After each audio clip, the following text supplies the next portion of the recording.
Franchement, cette information va vous choquer. Regardez ce que je viens de tomber sur quoi.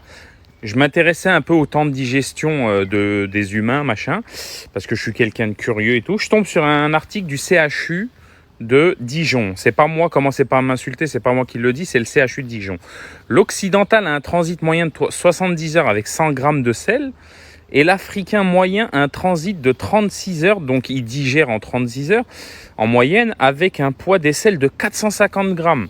Donc ça pourrait expliquer des tonnes de choses dans l'histoire de l'humanité et pourquoi l'Africain, il a des capacités physiques beaucoup plus élevées en général. Enfin, je ne sais pas si c'est vrai en tout cas, mais c'est le CHU qui le dit. Donc en gros, l'Africain, en fait, il digère beaucoup plus vite. Et vous connaissez cette scène quand on est à un certain âge, on dit « Ouais, mais l'autre, lui, il mange 3 kebabs, il grossit pas d'un pain, machin, machin. » Ben, en fait, c'est juste que physiquement, il va convertir la nourriture en énergie et en sel beaucoup plus rapidement. Donc pourquoi je vous raconte ça? En gros, bah, ça veut dire en fait l'occidental, il doit manger moins tout simplement. En fait, vous voyez ce que je veux dire? Si vous grossissez et vous n'arrivez pas à perdre de poids, en fait, c'est logique, il faut manger beaucoup moins. L'Africain, lui, il digère 2 fois plus vite, il fait 4 fois plus de sel en moyenne. Vous voyez ce que je veux dire?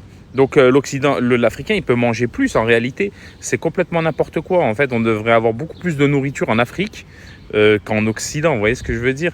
Et voilà. Et en fait, pour vous dire un truc, mangez moins.